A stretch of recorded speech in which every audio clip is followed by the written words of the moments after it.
بالهدى ودين الحق ليظهره على الدين كله وكفى بالله شهيدا أشهد أن لا إله إلا الله وحده لا شريك له وأشهد أن محمدا عبده ورسوله أما بعد. Hadirin ikhwatu iman yang Allah muliakan, kajian Sirah Nabawiyah pada malam hari ini kita masih berbicara tentang dakwah Rasul secara sirriyah, secara sembunyi-sembunyi, di mana beliau berdakwah di Makkah selama 3 tahun sembunyi-sembunyi, sisanya jahriyah. Nah, di bahasan yang silam sudah kita bahas tentang sosok seorang perempuan yang pertama kali masuk Islam dan sebagai penopang perjuangannya Nabi kita Nabi Muhammad sallallahu alaihi wasallam itu adalah Khadijah binti Khuwailid radhiyallahu anha. Sudah kita bahas, berarti perempuan yang pertama kali masuk Islam itu istri Nabi ya, Khadijah. Kemudian sekarang kita bahas tentang sosok remaja yang masuk Islam pertama kali. Kalau kemarin dari perempuan, sekarang kita masuk kajian berikutnya, masuk Islamnya satu sosok yang dia masih anak-anak, atau bisa dibilang dia masih remaja masih remaja. Jadi kita akan mengetahui sosok inilah yang nanti kita akan bacakan manakib beliau. Manakib zaman dari manqobah, biografi agung beliau. Bagaimana beliau sampai-sampai nanti perjalanan beliau disebutkan dalam hadis. Nanti kita baca di manqobah beliau di Sahih Al-Bukhari, bagaimana sosok beliau ini ketika nanti sudah dewasa. Bahkan beliau itu seorang sosok yang luar biasa sehingga menjadi khalifah. Baik, di sini ada judul yang baru judul kedua dalam bab ad-da'wah as-sirriyah, judulnya sosok Ali bin Abi Thalib radhiyallahu anhu. Jadi sosok remaja inilah Pak Bu, sosok yang dia pertama kali masuk Islam. Padahal bapaknya kita tahu adalah Abu Thalib. Abu Thalib belum bisa masuk Islam dan tidak bisa masuk Islam. Tetapi putranya di sini Ali bin Abi Thalib. Jadi ada pelajaran ibrah bagi kita. Ali bin Abi Thalib itu masuk Islamnya di usia muda sangat muda. Dia cing no usia 10 tahun. Cung. Usia kita tuh. Jadi Ali bin Abi Thalib usia 10 tahun itu kelas berapa? 4 lah. Kelas 4 atau kelas 5 SD bisa masuk Islam saat itu. Makanya penting untuk kita kaji karena sosok-sosok itulah yang nanti akan lebih kuat, lebih kokoh kalau membicarakan tentang keilmuan, karena thalab ilmu di usia begitu akan lebih kokoh dibanding kalau thalab ilmu di usia seperti kita Bu tos kolot mah barho ini can bubar geus poho. Tapi kalau belajar keagamaan sejak kecil itu luar biasa. Baik, kita coba bacakan di kitab Al-Lu'lu' Al-Maknun Silahkan dibuka, yang sudah punya dibuka, terus kalau belum punya difotokopi. Islamu Ali ibni Abi Thalibin.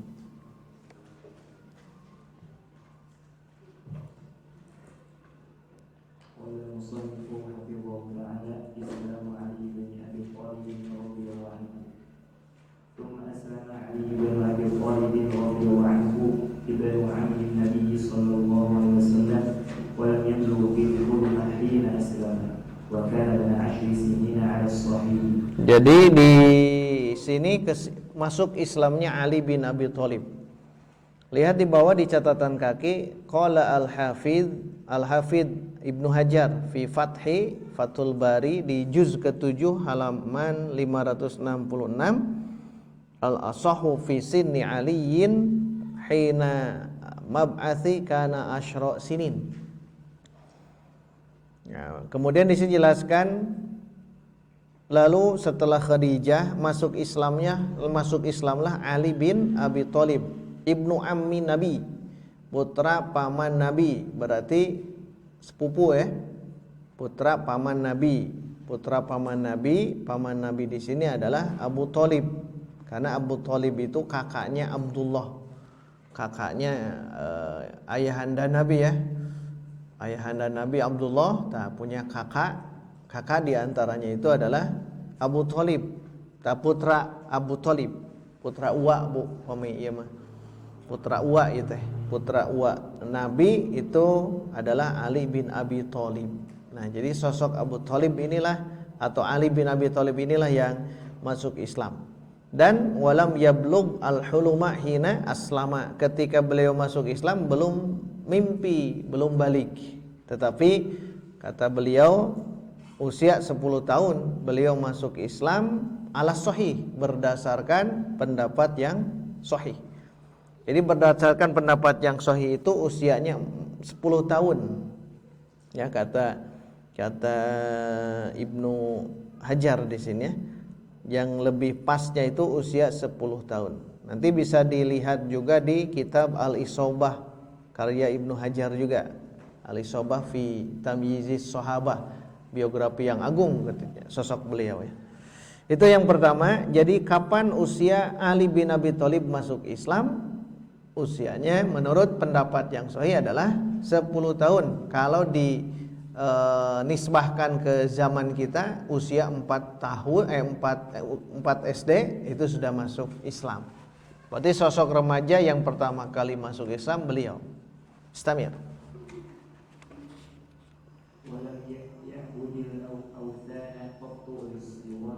Jadi beliau tidak pernah, qattu itu tidak pernah sekalipun menyembah berhala sejak kecil. Jadi sejak kecil sahabat Ali bin Abi Thalib tidak pernah wajahnya itu menyembah berhala.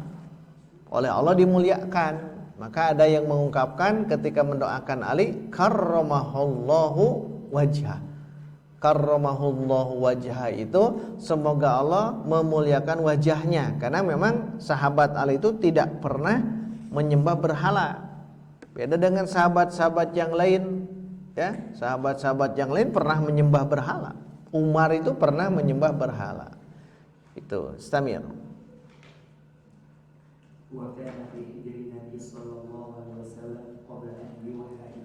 Nah, jadi beliau itu berada dalam hijr. Hijr itu al-hifdz, as-sitr. Jadi dalam pemeliharaan. Jadi selama itu Nabi memelihara Ali bin Abi Thalib qabla nubuwah, sebelum jadi nabi. Jadi sebelum jadi nabi juga sudah diatur, diurus oleh beliau. Ya, Istamir. Nah, ya jelas ya. Dan beliau itu yang pertama kali dari golongan anak kecil, sibyan, sobi, yang masuk Islam. Kata beliau, lihat saja di kitab Ar-Raudul Unuf atau Dalailin Nubuwah karya Imam Al-Baihaqi, atau Sirah Nabawiyah karya Ibnu Hisham. Jadi kesimpulannya, yang pertama kali masuk Islam di golongan anak atau remaja itu Ali bin Abi Thalib. Bagaimana kisahnya? Dari sini ada kisah ya di bawah. Ini hanya sampai sini saja ya. Nanti kita sanding ke buku yang lain. Ada riwayat Al-Hakim dalam Al-Mustadraknya, juga Ibnu Ishaq dengan sanad yang sahih dari Mujahid bin Jabar. Berarti Mujahid bin Jabar murid Ibnu Abbas radhiyallahu anhuma. Nah, di sini ada kisah ya. Kisahnya bolehlah baca sedikit. Kana min ni'matillah. Kana min ni'matillah. Jadi Mujahid bin Jabar.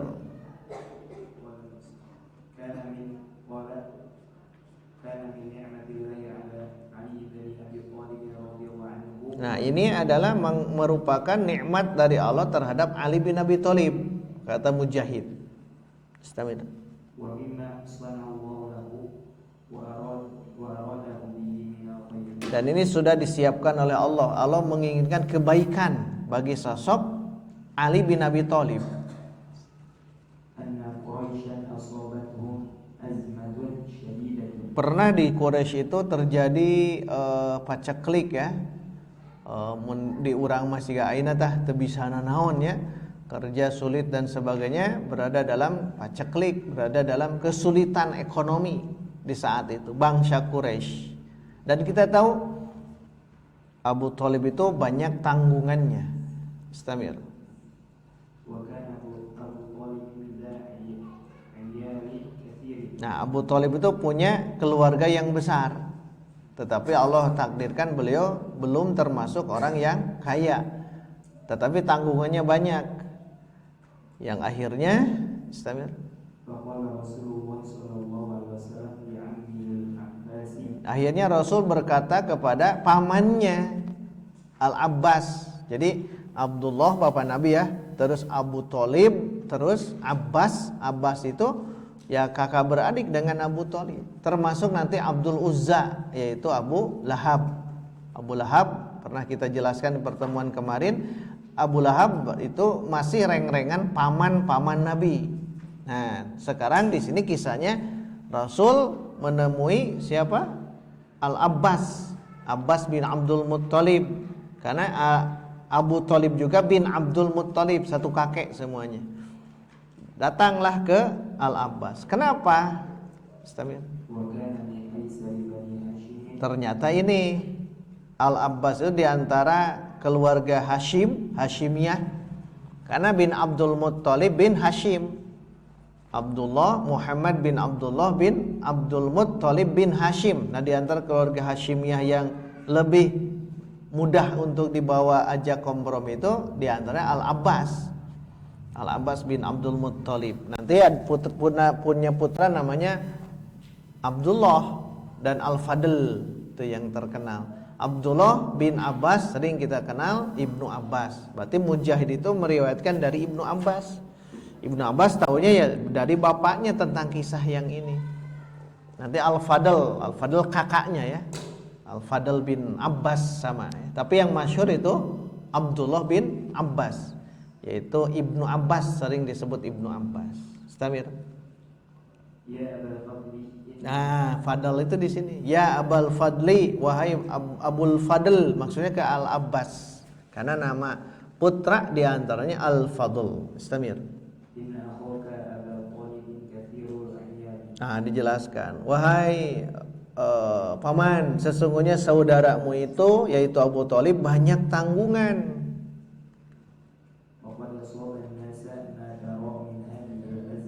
Dan banyak manusia saat itu terkena musibah, ada kemelaratan saat itu, harus menanggung ini dan sebagainya.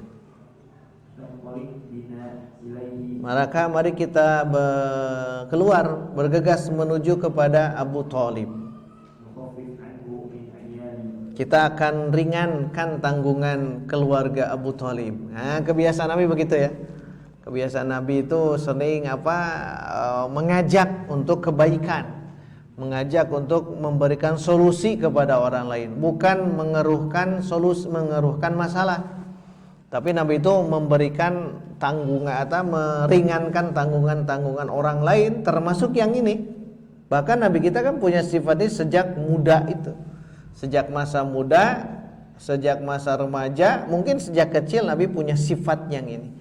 Sifat di mana lebih lebih punya perasaan terhadap orang lain, simpati, empati. Nabi itu luar biasa. Termasuk ini, mengajak kepada pamannya Al-Abbas. Diajak kita pergi ke rumah beliau, ya. Istamir. Aku akan bawa satu di antara putra Abu Thalib.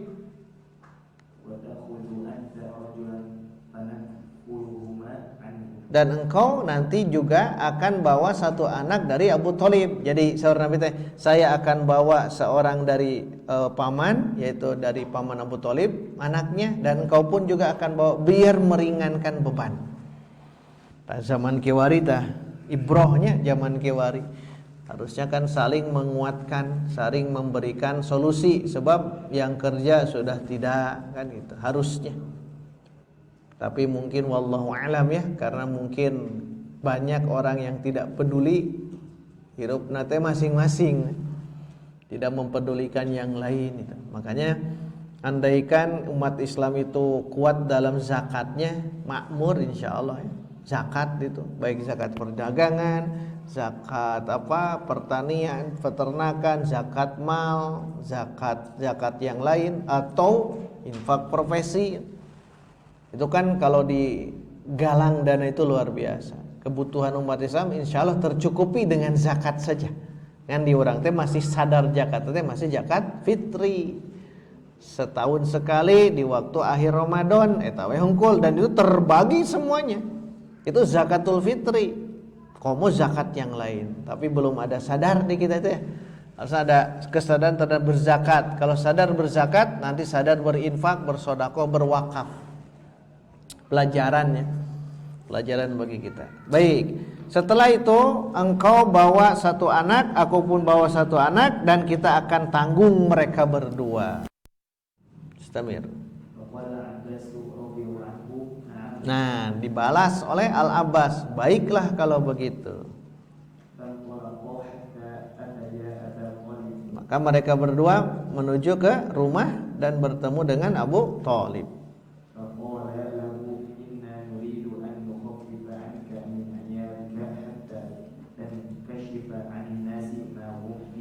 Nah, keinginan mereka berdua diberitahukan kepada Abu Thalib bahwa mereka ingin meringankan beban hidup Abu Thalib.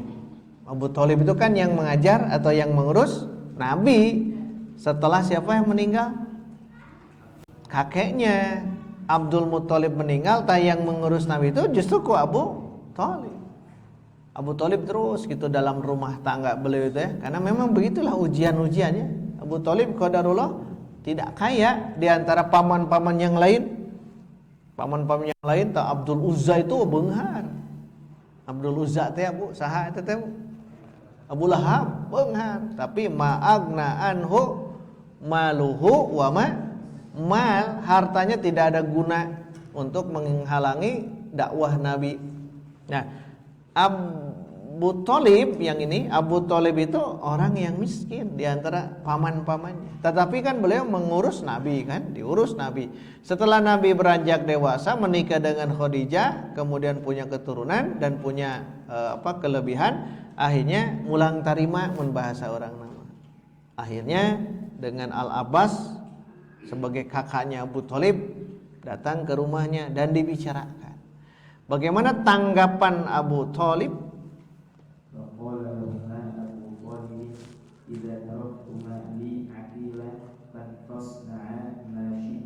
Nah, maka Abu Thalib akhirnya, apabila kalian berdua membiarkanku Akil teh putrana, biarkan Akil bersamaku, ya silahkan kalian berdua lakukan apa yang kamu inginkan. Berarti Akil bin Abu Thalib masih bersama Abu Thalib. Siapa yang dibawa oleh Rasul, siapa yang dibawa oleh Al-Abbas? Istamir.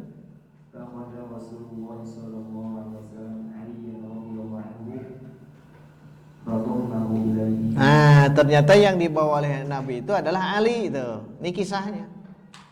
Jadi kalau Akil tidak ya, tapi Ali bin Abi Thalib dibawa oleh Nabi. Kan tadi janjinya kan, Nabi bawa seorang, kemudian Al-Abbas juga bawa seorang untuk diurus kehidupan mereka. Sedangkan Al-Abbas mengambil Ja'far. Jadi nanti Ja'far ketemu nanti di sirah beliau. Jadi Rasul mengambil Ali, Al-Abbas mengambil Ja'far, dua-duanya bin Abi Thalib. Akil tidak dibawa. Karena minta untuk dibiarkan, sudah saja di rumah untuk Akil mah. Tapi kalau untuk Ali dan Ja'far dibawa. Nah, nanti dua sosok ini nanti jadi sejarah membuktikan. Kan kita tahu Ja'far bin Abu Thalib ini kan yang jadi pemimpinnya hijrah. Pemimpinnya hijrah dari Makkah ke mana? Habasyah. Dari Makkah ke Habsyi, ke Ethiopia munai namanya. Dari Makkah ke Ethiopia heula, belum ke Madinah. Yang dipimpin oleh Ja'far bin Abu Thalib. Ternyata diurusnya oleh Al-Abbas bin Abdul Muttalib. Jadi inilah kekuatan keluarganya, keluarga besar teh kudu saling menguatkan. Tong saling temblehkeun, saling dedetkeun di urang masuk ka ditu nya. Komo mun ramena bab naon kieu? Waris. Bab waris itu jadi tadina dulur jadi batur, musuh jadinya teh. Pedah bab warisan. Harus kan saling menguatkan. Lihat saja fikrah ya, pemikiran Nabi ingin menjadikan di keluarganya saling membantu, ya menyodorkan ke Al-Abbas. Singkat cerita, Ali itu diurus oleh Nabi. Naik ke atas, wa kana fi hijrin Nabi, tuh qabla ayyuha ilaihi. Jadi sosok Ali ini berada dalam asuhan Nabi sebelum diwahyukan. Nah, itu sebelum diwahyukan. Sebelum diwahyukan geus diurus ku Nabi gitu, di rumahnya Nabi bersama Khadijah dengan yang lain putra-putranya. Kan aya nu pamega teh aya Al-Qasim ya. Ada Al-Qasim, ada Zainab, Ruqayyah kan ada di situ. Siapa? Al-Qasim, Abdullah ya, Zainab, Ruqayyah, Ummul Kulthum dan Fatimah. Nah, nanti sosok Fatimah ini yang nanti dinikahkan oleh Nabi kepada kadinya ka Ali. Boleh tidak menikahkan anak kita ke anak uwa, Bu? Boleh, ini contohnya. Anak kita ke anak uwa, ya, anak Nabi Fatimah kan ya, ditikahkan ke anak uwa, anak paman, om, anak paman. Kan Ali itu anak paman. Boleh seperti itu. Boleh, karena nanti dalam hukum Islam ada orang-orang yang muharramat, perempuan yang haram dinikah. Ari menikah kepada itu mah boleh, ya. Berarti menunjukkan inilah ukhuwah Nabi. Hebatnya Nabi mempersatukan tadinya jalinan nasab, karena sesuai dengan nasab. Bapaknya Nabi yaitu Abdullah, adik kakak dengan Abu Thalib, tapi dikuatkan lagi dengan jalur nikah. Maka Nabi menikahkan Fatimah ini bungsu nih, Fatimah bungsu ini ke Ali bin Abi Thalib. Nantilah jadi turun temurun, ada Al Hasan, ada Husain, turun nanti dari Ahlul Bait. Justru Pak Bu kalau melihat sejarah Nabi, silsilah Nabi, Ahlul Bait Nabi justru turunan di situ. Yang sampai sekarang ada yang mengaku sebagai Habib itu kan keturunan Nabi. Di mana? Tati Hasan eta. Dari putra Ali bin Abi Thalib dengan Fatimah nanti lahir Hasan Husain, nanti turun temurun banyaknya di Yaman. Makanya tong aneh silsilah garis Habib itu pasti di Yaman. Bukan di Makkah, di Madinah, di Syam, tapi di Hanaf, di Yaman. Kenapa? Kan di situ Al Hasan itu di situ nantinya. Artinya ada biografi yang agung. Makanya harus dimuakhotkan ya, kudu dikuatkan kekuatan umat Islam itu. Karena nanti kalau tidak dikuatkan nanti bahaya. Perhatikan Nabi, cara Nabi menguatkan ukhuwah, walaupun kalau dilihat kan satu Quraisy ya. Lihat saja dengan Abu Bakar dikuatkan, Nabi menikah putrinya kan? Siapa? Aisyah. Dengan Umar Nabi menikahkan siapa? Menikah siapa? Hafsah dengan Utsman. Sekaligus Utsman mah dua putrinya. Ali, kan kekuatan nikah itu luar biasa. Tak tadi dia kudu saling menguatkannya. Saling kuat mentong kadi itu kadi ya. Kumaha we carana? Kekuatan nasab tidak ada, ya kekuatan nikah. Kekuatan nikah atau kekuatan wala. Kalau wala itu membebaskan hamba sahaya, seperti Bilal dibebaskan oleh siapa? Abu Bakar. Bilal, Abu Bakar. Mujahid juga sama, Sa'id bin Jubair itu semuanya dibebaskan oleh sahabat-sahabat. Jadi ukhuwah itu bisa karena nasab, bisa karena nikah, bisa karena wala. Dan ini yang nanti menjadikan syarat mendapatkan waris. Jadi waris itu hayang kumaha carana teh, rek nikah, rek nasab, rek wala gitu. Hanya 3 kan. Nah, makanya lihat di sini. Satu waktu nanti Nabi menikahkan. Tapi ini kisah baru bermula awalnya. Nabi mengambil Ali, kemudian Al-Abbas mengambil Ja'far. Kemudian fadhammahu ilai, maksud dhammahu ilai teh ya merangkul dan dibawa ke rumah masing-masing. Terus Lam yazal Ali radhiyallahu anhu ma'a Rasulillah sallallahu alaihi wasallam hatta ba'athahu Allahu nabiyyan. Senantiasa Ali berada dalam asuhan Rasul hingga sehingga Muhammad diangkat jadi Rasul.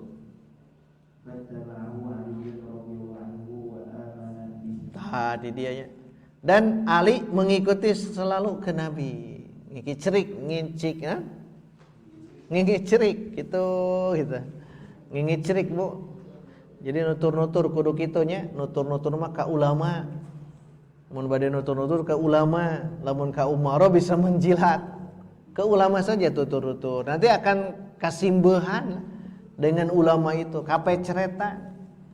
Minimal dia sudah dekat dengan ulama-ulama tersebut. Maka biasakan kita bermulazamah itu dengan ulama, dengan orang-orang solih gitu ya.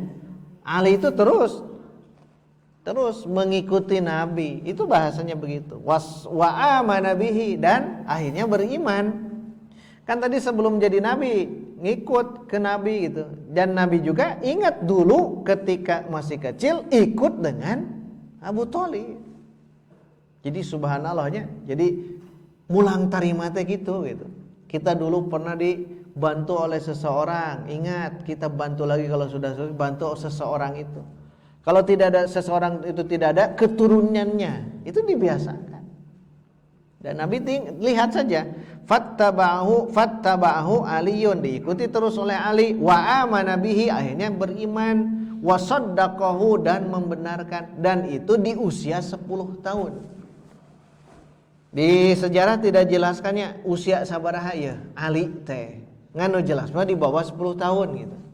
Ketika usia 10 tahun Nabi dakwah, Ali langsung menerima. Ari bapaknya kan Abu Thalib tidak menerima, tapi bapaknya merelakan Ali untuk masuk Islam. Ngan bapaknya yaitu Abu Thalib sampai akhir kehidupan beliau tidak. Padahal anu dukung yang mengurus Nabi sejak kecil Abu Thalib teh. Ja'far, nah nanti diikuti oleh Ja'far nantinya ya. Ali dulu memang. Dari Ali nanti dari golongan hamba sahaya aya. Itu pekan depan ya. Dari golongan hamba sahaya ada. Istamir.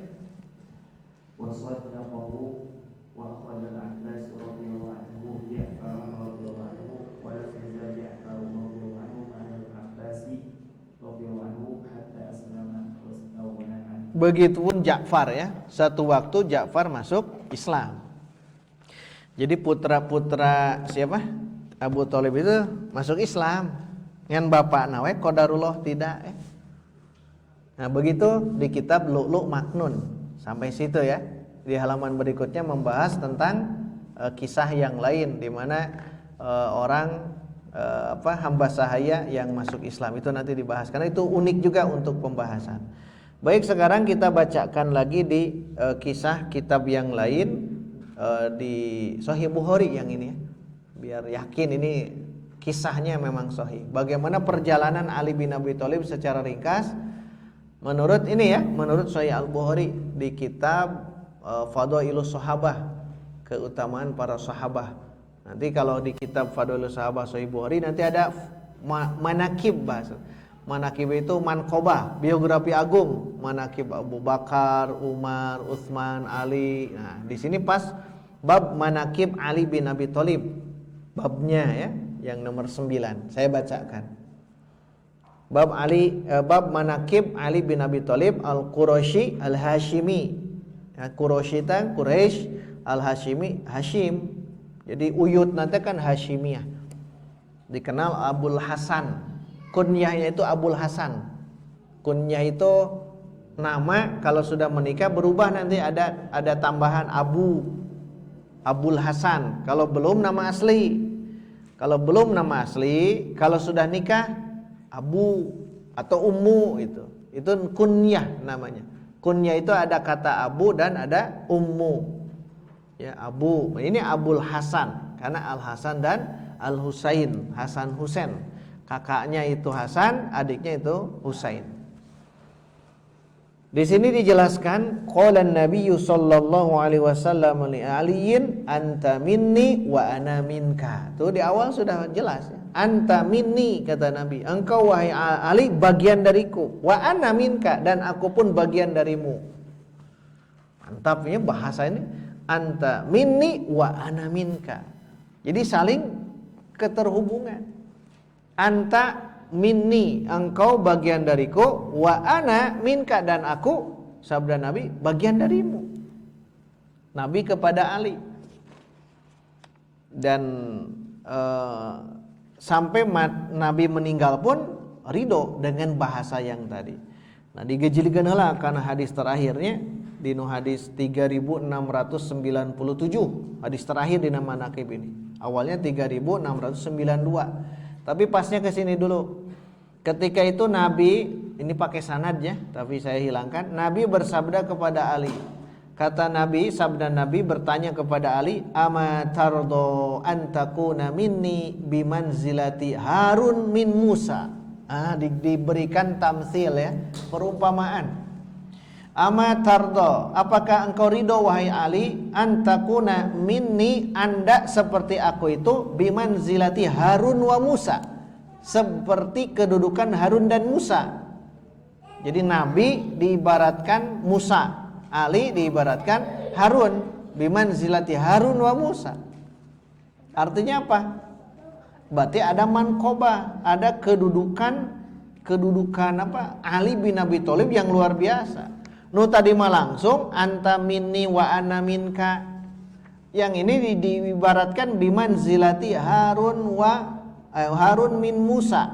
Diibaratkan Nabi Harun dengan Nabi Musa. Apa? Satu dari segi nasab, Harun dan Musa. Dua dari segi dakwahnya, berdakwah. Maka sosok Ali bin Abi Thalib itu ketika masuk Islam usia remaja, kemudian beliau tidak pernah menyembah berhala dan ikut berdakwah juga. Ikut berdakwah. Nah, di bawah ada kisah yang menarik. Ini di perang Khaybar yang ini. Ini pernah kita jelaskan di kajian Fathul Majid dulu ya. Di kajian Fathul Majid.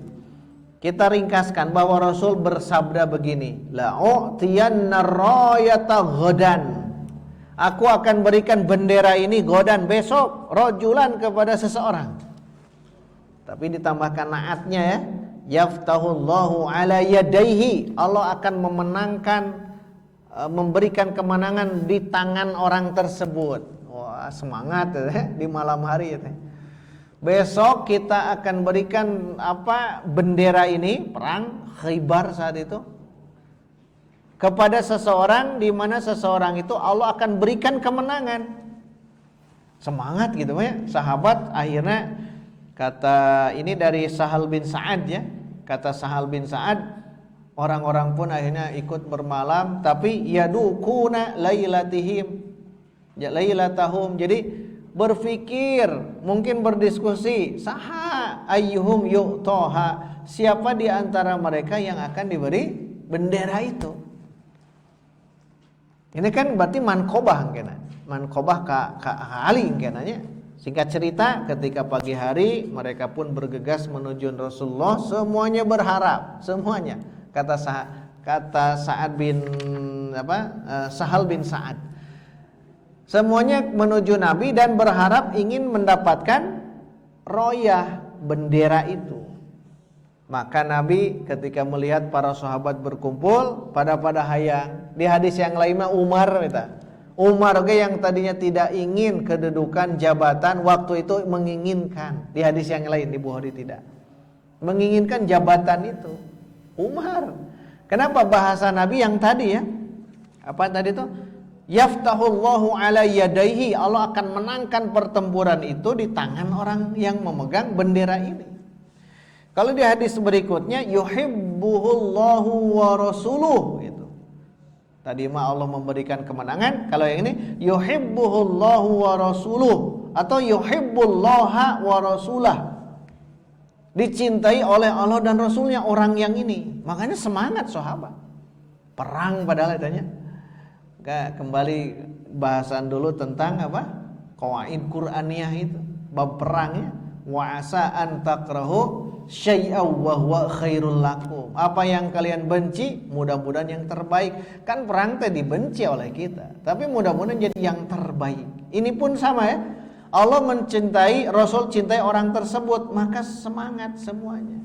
Tapi apa yang disabdakan oleh Nabi ketika berkumpul para sahabat di waktu itu, justru Nabi bertanya, Aina Ali bin Abi Thalib. Jadi nanya nate, di mana Ali bin Abi Thalib? Berarti Ali bin Abi Thalib belum hadir saat itu. Maka mereka mengatakan yashtaki ainaihi ya Rasulullah, nuju teu damang Ali teh, sakit matanya, bengkak matanya, romad kalau di bahasa itu.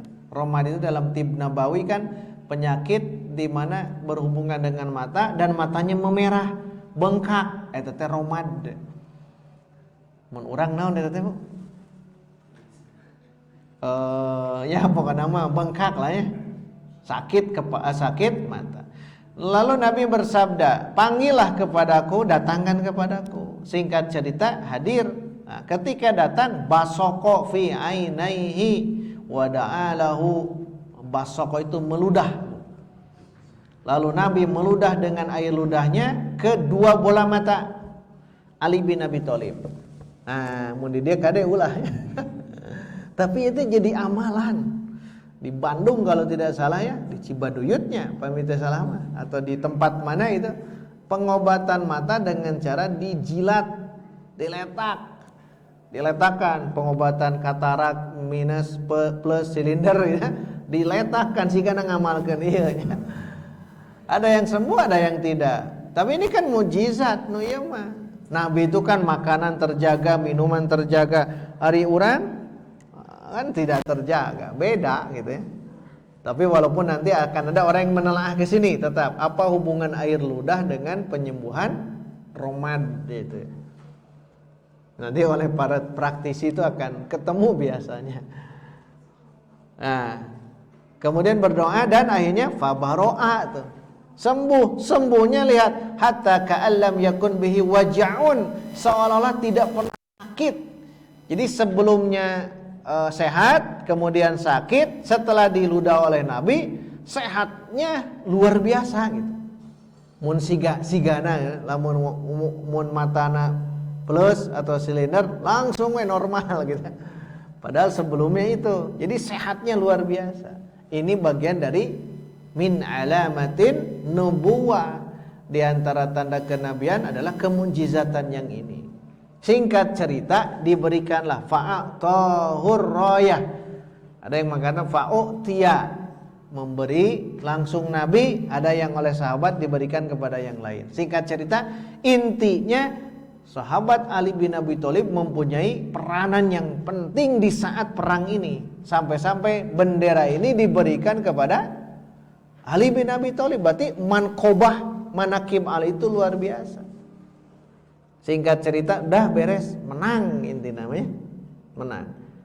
Tapi Nabi mengatakan ud'uhum ilal Islam, itu dulu sebelum perang, dakwahilah mereka untuk masuk Islam. Tongga perang kepada orang-orang Khaybar Yahudi saat itu, ajak dulu perang, ajak dulu masuk Islam sebelum perang. Wa akhbirhum, beri kabar kepada mereka apa yang wajib kalau sudah masuk Islam terhadap mereka yang masuk Islam. Fa wallahi, demi Allah. Nah ini jadi hadis masyhur ya. La ahdiyallahu bika rajulan wahidan. Allah, demi Allah, engkau membawa satu orang untuk menuju hidayah Allah khairun laka, lebih baik untukmu min ayyakuna laka humrun na'am, daripada unta merah. Jadi maksudnya kalau mereka ada yang terajak masuk Islam, belum perang misal, ternyata terpikat oleh Islam, nah kata Nabi itu lebih baik daripada unta merah. Unta merah digambarkan oleh orang-orang kafir saat itu, orang-orang Arab saat itu, kabayang unta merah, unta satu kendaraan yang sangat mewah. Kan unta mantu merahnya biasa-biasa, tapi kalau ada warnanya memerah, itu menunjuk unta yang berkualitas hebat. Harganya itu paling mahal. Nah kata Nabi, membawa seseorang untuk jalan hidayah itu lebih baik daripada unta yang merah. Maksudnya apa? Sok gerak Pak Bu berdakwah kepada yang lain. Apakah dakwah ucapan kita atau dakwah nge-share lah, piroge nge-share ya, nge-share apa player pengajian. Ternyata ada yang terpikat seorang, akhirnya ikut kajian hijrah dan akhirnya menjadi manusia yang muslim yang luar biasa. Itu teh lebih baik daripada humrun na'am, daripada unta yang merah. Mantap, ajak. Siapa yang harus diajak? Kembali ke dakwah awal, wa anzir ashiratakal aqrabin, yang terdekat. Kan biasanya dakwah terdekat mah naon Bu? Nah abet hese Bu dakwah orang yang terdekat. Apal modal. Leres apal modal. Urang teh modalna apal, baheula ge kitulah si bapa mah. Gitu mah. Si ibu mah kieu apal modal. Makanya dakwah nanti cross kan. Ya hese wae di keluarga, cross ke yang lain, crossnya. Karena memang begitulah dakwah, ya. Baik, kembali ke sini, kita teruskan ya, tangguh. Jadi Allah memberikan arahan kalau kita mengajak orang lain untuk mendapatkan hidayah Allah itu lebih baik daripada unta yang merah, kendaraan yang mewah kalau sekarang. Ya meureunnan mobilnya lain mobil Avanza hungkul ya. Mobil biasa tapi mobil yang mewah itu. Pajero beneran panas di jero. Pajero ya, mobil Pajero atau mobil BMW lah gitu ya. Jadi lebih baik daripada itu. Hebat tuh Nabi itu memberikan gambaran-gambaran agar cara pandang kita menghadapi dunia jangan, kemarin di kajian subuh cengkat bab tafsir, jangan menjadi seperti orang Yahudi materialistis. Naon kudu ku materi wae. Padahal lihat Nabi, kita bisa mengajak orang lain untuk masuk ke majlis taklim misal atau jalan hidayah, itu lebih baik daripada mobil yang mewah hari ini. Contoh yang lain apa lagi? Banyak contohnya. Salat 2 rakaat qobla subuh lebih baik daripada dunia dan seisinya. Dari mana? Kita nanti telusuri. Kenapa 2 rakaat qobla subuh lebih baik daripada dunia dan seisinya? Telusuri nanti. Ternyata subhanallah walhamdulillah ya.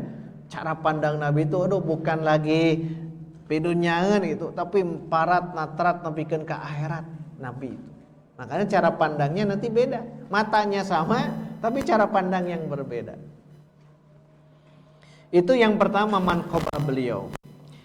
Ini panjang ya. Nanti juga ada disebut Ali bin Abi Thalib itu Abu Turab. Panjang juga kisahnya. Abu Turab bapaknya tanah. Ceklah Abu Turab. Termasuk nanti kisah di mana istri Ali siapa tadi? Fatimah. Di hadis berikutnya Fatimah mengadu mengeluh dalam rumah tangganya. Tadi kange ibu, kange bapaknya. Mengadu mengeluh dalam rumah tangganya. Kenapa? Min atharir roha, dari bekas-bekas menggiling gandum, mengadon ya, adonan.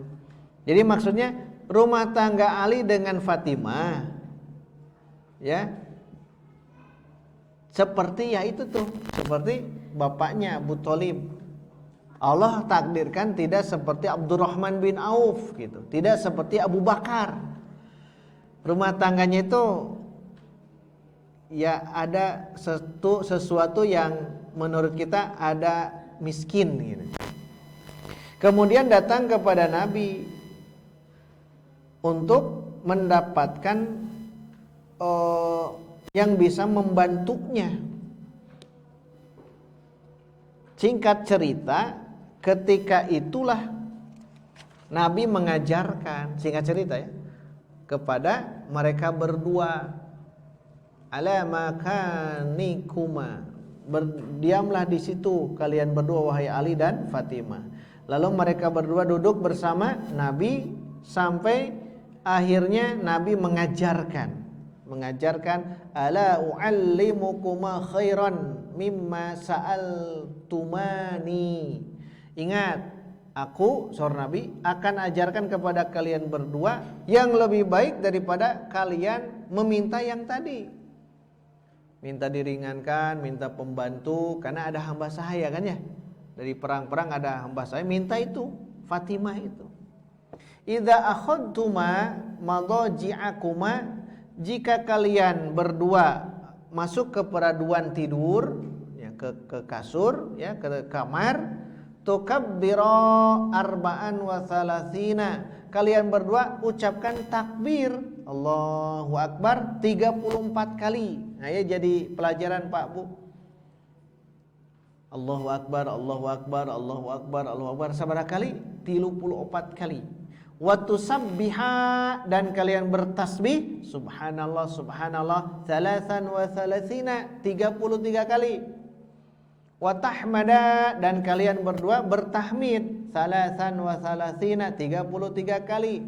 Jadi Allahu Akbar 34 kali, subhanallah 33, alhamdulillah 33 kali ketika kita mau tidur. Itu bisa kita ambil ibrah pelajaran. Sebelum tidur boleh kita berzikir. Kalau mau seperti ini silahkan. Mau secara umum silahkan. Subhanallah, subhanallah, subhanallah, alhamdulillah, alhamdulillah, Allahu Akbar, Allahu Akbar 3 kali, 34 kali jadi 100. Kalau di wirid kan 33 tambah la ilaha illallah jadi 100. Nah, anu mah Allahu Akbarna tambah sekali jadi 100, 33 tambah 33 tambah 34 jadi 100 kali. Setiap kali idza akhadtuma madaji'akuma, kalau masuk ke tempat peraduan, kalau masuk ke kamar gitu. Cek baca iya. Seorang Nabi lihat, fahuwa, nah apa yang zikir tadi kalian lakukan, khairun, lebih baik lakuma untuk kalian berdua, min khadim, daripada mencari yang lain, pembantu yang lain. Bukan tidak mau, Nabi ingin mengajarkan ke Abu Turab bahwa dengan berzikir, bertasbih, bertahmid itu akan semakin Allah maha dari segala-galanya. Itu mertuanya, ya mertua posisinya, mertua ke menantu. Kamu orang membadankan seberang gitu ya. Tapi kan tidak, mengajarkan apa? Zikir. Ke Fatimah sebagai anaknya dan ke Ali sebagai menantunya, plus nyawargina itu anak paman kan, sepupu. Maka subhanallah, ini yang menjadi mankobah. Banyak mankobahnya, hanya sedikit kita bahas di sini. Jadi mankobah atau biografi yang agung bagi sosok Ali bin Abi Thalib itu tidak cukup 1-2 pertemuan. Kenapa? Karena sahabat Ali bin Abi Thalib sahabat yang terkenal, bahkan jadi khalifah yang keempat kan. Terakhir, saya bacakan di kitab Al-Khulasah fi Ilmil Faraid tentang faraid. Ketika Ali ketika Ali khutbah di atas mimbar di Kufah ya.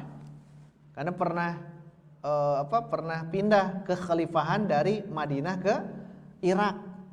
Irak kan ada dua, ada Basra, ada Kufah. Nah, ketika di Kufah, Ali sedang khutbah di atas mimbar. Ada seseorang datang bertanya tentang apa? Tentang warisan. Bahasa orang mah, wahai khalifah, saya bertanya tentang bab faraid. Jika seseorang mati meninggalkan istri, bapak, ibu, 2 anak perempuan, cing sabaraha bagiana? Dikitukeun ngahulang mun urangnya. Ya sedang khutbah. Kalau seseorang wafat meninggalkan istri, ibu, bapak, 2 anak perempuan. Nah, Bu Ai tas mahir. Kos pakarnya. Istri dapat berapa? 1/8 karena ada anak. Ibu 1/6 karena ada anak. Bapak 1/6. Kalau ada sisa tambah sisa karena ada anak deui. 2 anak perempuan. Coba baik, lulus kudu lulus tah. 2/3 karena jamak ya. Nah, subhanallah, Ali cerdas. Da urang mah tapi orang kudu dihitung heula eta teh. Sehingga langsung menjelaskan itu dan langsung membuat aul. Aduh panjang deh bab aul teh ya. Ini kasus aul. Ini kasus aul. Kenapa? Karena asal masalahnya 24. 24 itu harus aul ke atas. Maksud aul teh begini, jumlah ahli warisnya sakitu ya, jumlah ahli warisnya segitu tapi ternyata sahamnya berbeda. Ketika ada perbedaan, nah jadi sakieu gitu. Sahamnya misal asal masalahnya itu ketika dihitung KPK kalau asal masalah ada 12 tapi jadi 13 kan jadi tekor ya. Tekor ya 12 kuduna 12 ari ahli waris dihitung sahamnya jadi 13 atuh tekor ya. Nah ini juga jadi tekor aul tapi sahabat Ali langsung ngejelaskan nu kitu teh aul secara bahasa urang mah tapi tenyebatkeun aul bahwa yang dimaksud itu adalah istri, bapak, ibu, 2 anak perempuan itu mendapatkan waris tapi dengan solusi nah langsung aul bahasa urang nama dari 24 KPK kelipatan persekutuan kecil berubah jadi 27. Kan nanti kalau belajar waris yang angka yang bisa aul itu hanya 3, angka 6, 12 dan 24. 6 nanti aulnya ke 4 kemungkinan 7, 8, 9, 10. 6 upami 12 kemungkinan 3, 13, 15, 17. Lamun 24 ngan sakali aulna pasti ke 27. Nah, ya teh aul teh langsung ke 27. Dan ini sahabat Ali ketika di atas mimbar. Tak masalah yang begini, aul dari 24 menjadi 27 disebut masalah mimbariyah. Kenapa disebut mimbariyah? Karena sedang di atas mimbar. Dan di zaman Nabi henteu aya kasus nu kieu teh. Ayana ketika di zaman Khalifah Ali, ijtihad Ali. Kan urang mah kudu ningali heula kitab, ningali heula buku ya, ningali heula ieu kumaha kasus zauja istri, bapak, ibu dan 2 anak perempuan. Ternyata Ali langsung menjelaskan itu. Berarti Ali cerdas matematika. Nah, tong dianggap barodo nya, cerdas atuh matematika. Da matematika nu penting mah nu kararieu. Dan ternyata karena ini adalah yang dinisbahkan kepada Ali, maka ini selain masalah mimbariyah disebut juga masalah haidariyah. Haidar itu lakob bagi Ali. Haidar itu kan nama singa kan. Nama singa kan banyak. Disebut masalah haidariyah. Kenapa haidariyah? Karena lakob Ali itu adalah Haidar. Maka disebut masalah haidariyah. Atau terakhir masalah bakhilah. Bakhil disebut bakhil teh lain bahil keken mengkene. Bakhil itu dari angka 24 awalnya cuma 1 yaitu 27. Beda dengan angka 6 KPK-nya. Kalau 6 bisa 4 kemungkinan, 7, 8, 9, 10. Kalau 12 kemungkinan awalnya 3, 13, 15, 17. Tuh. Tapi anu 24 mah bakhil itu teh. Hanya 1 kali yaitu 27. Nah, ini disebut bakhilah. Inilah kecerdasan Ali bin Abi Thalib sehingga kita akan menemukan satu tentang pendapat beliau, kedua tentang kata-kata bijak, kata-kata mutiara yang disodorkan oleh sahabat Ali bin Abi Thalib. Cerdasnya luar biasa Ali bin Abi Thalib. Ya, kenapa? Ya, begitulah Allah sudah mengatur sosok Ali bin Abi Thalib sejak remaja di usia 10 tahun beliau masuk Islam. Sejak saat itu terus berdakwah menghadapi dakwah-dakwah di zaman itu, mengikuti perjalanan hidup Nabi, Abu Bakar, Umar, Utsman dilalui oleh Ali bin Abi Thalib.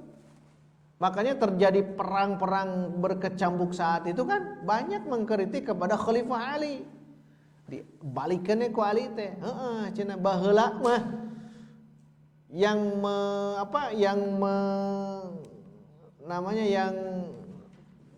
suara teh memilih. Dulu itu yang memilih itu orang-orang yang soli, maka muncullah Khalifah Abu Bakar, Umar, Utsman. Tapi sekarang yang para pemilih itu seperti kalian-kalian ini gitu. Maksudnya apa? Menunjukkan Ali cerdas gitu. Kan banyak demo ya, banyak demo kepada Ali bin Abi Thalib. Baheula mah da geuning zaman Abu Bakar, Umar, Utsman teu aya naon. Pas zaman anjeun ayeuna ku Ali dibalikeun. Dulu itu yang memilih itu orang-orang yang soli, muncul mereka-mereka itu, tapi sekarang kalian yang memilih saya. Menunjukkan cerdasnya Ali. Banyak ya kecerdasan Ali itu diabadikan dalam kitab, dalam catatan-catatan kecil tentang kata-kata bijak yang dibawakan oleh beliau. Hadirin ikhwatul iman, itulah kajian tentang malam hari ini Sirah Nabawiyah, bahwa remaja yang pertama kali masuk Islam adalah sahabat Ali bin Abi Thalib radhiyallahu anhu. Insyaallah pertemuan berikutnya adalah hamba sahaya yang pertama kali masuk Islam.